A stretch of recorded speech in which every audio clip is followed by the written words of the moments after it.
Question for you, babe. If it ain't love, why does it feel so good? Why does it feel so good? Estoy sentado en mi escritorio con la computadora encendida y un trago servido, tratando de plasmar en escrito el extraordinario suceso que viví hace poco. He de decir que incluso después de haber sido testigo, de haberlo vivido, me resulta difícil aceptarlo como real.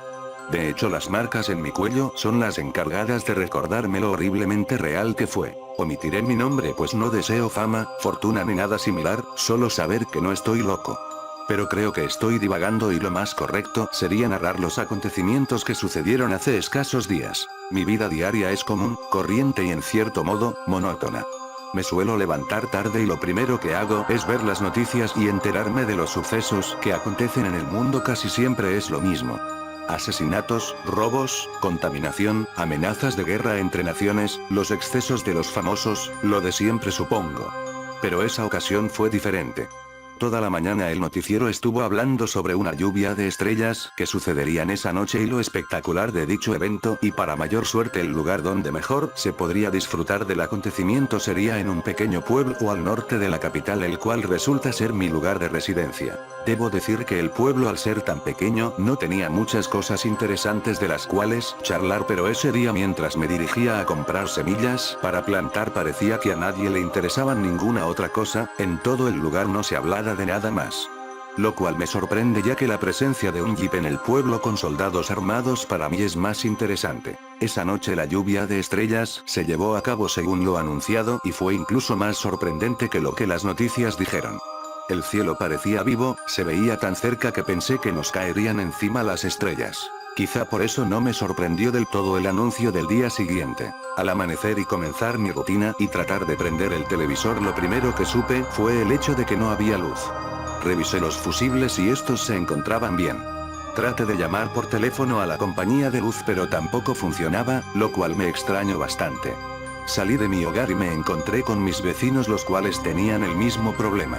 Nos encontrábamos hablando sobre la posible causa de esto cuando un oficial se nos acercó y nos pidió volver a nuestras casas. La razón fue que aparentemente un pequeño meteorito cayó esa noche cerca de las líneas de luz y teléfono, dañándolas, y que tomaría un día o dos más o menos repararlas.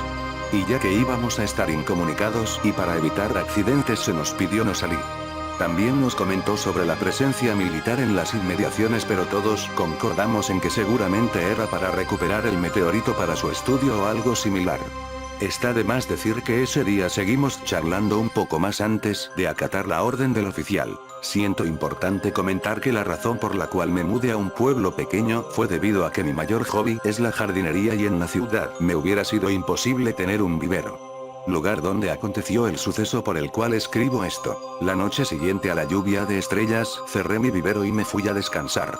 El cerrarlo fue más por costumbre y por evitar que algún animal se introdujera en él, que por protegerlo de ladrones. Después de todo, no había nada de verdadero valor en él, solo flores y vegetales. Aún así, esa mañana parecía que alguien se había introducido. Faltaban flores y algunas hortalizas estaban desenterradas. Me molestó bastante, aunque solo por poco tiempo, ya que lo primero que pensé fue que algunos jóvenes del pueblo se habían introducido y me habían jugado una maldad, una simple travesura impulsada por la ausencia de luz. El daño no fue importante y lo dejé pasar. La siguiente noche todo cambió. Escuché el ruido de una maceta al romperse y me levanté en el acto como impulsado por un resorte. El reloj marcaba las 2:30 de la mañana y hacía bastante frío. Me acerqué a la ventana pensando en que los intrusos habrían regresado. Me puse furioso, ya que hacer algo así 2 veces seguidas ya lo consideraba algo más que una simple travesura, y no podía evitar que la sangre me fluyera a la cabeza. Después de todo, eran meses de trabajo los que tenía ahí. Me asomé por la ventana de mi recámara y desde el segundo piso pude apreciar la entrada de mi vivero y ver cómo esta estaba abierta y una sombra parecía caminar hacia ella.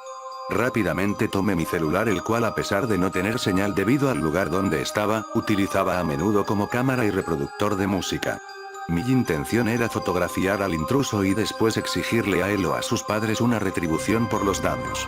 En cuanto la sombra salió, presioné el gatillo, el flash se disparó y la fotografía se tomó. Debido a la luz tan repentina no pude ver directamente al personaje, pero al revisar mi teléfono mi sorpresa no pudo ser mayor. Lo que ahí parecía estar no era para nada alguien del poblado. Dios, ni siquiera parecía humano. Lo que aparecía en la foto era un ser enorme y para nada humanoide, era solo un torso que se convulsionaba y retorcía sobre sí mismo como si sus órganos, en caso de tenerlos, lucharan por escapar de su cuerpo, y el cual parecía tener una coloración putrefacta. Se desplazaba sobre dos extremidades largas y lisas como colas de serpiente, las cuales eran aparentemente las únicas extremidades que poseía.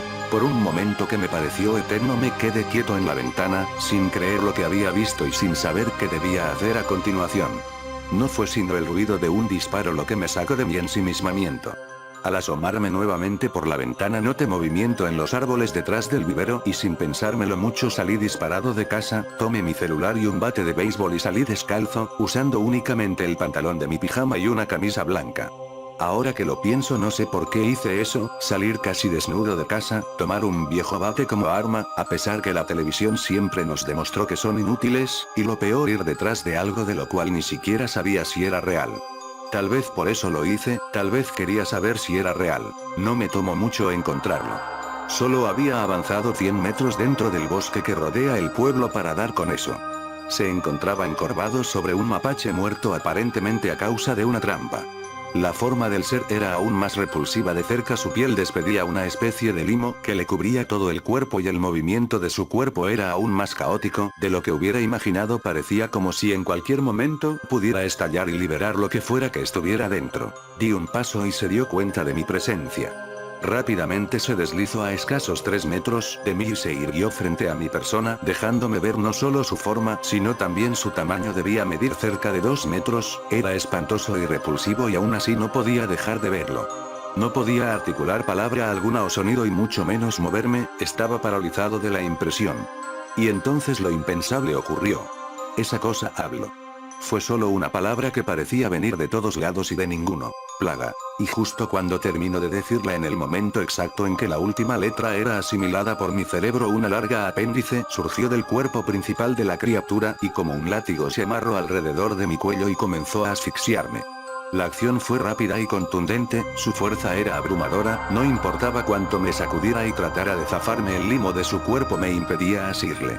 Entonces su cuerpo comenzó a cambiar, cientos de ojos comenzaron a formarse por todo su ser, al igual que bocas. Ojos de todos los tamaños y colores, bocas de todas las formas y las especies, aparecían y desaparecían fundiéndose en su cuerpo. Podía sentir un odio inmenso en la criatura mientras me asfixiaba y a pesar de que sentía que tenía la fuerza para romperme el cuello, se esforzaba por privarme únicamente del oxígeno, como si tratara de prolongar mi agonía privándome del preciado gas. Después de un par de minutos mi conciencia comenzó a abandonarme como si cayera en un profundo sueño. Todo mi ser se relajó y dejó de importarme todo. Lo último que pude percibir con mis sentidos antes de caer inconsciente fue el sonido de una detonación.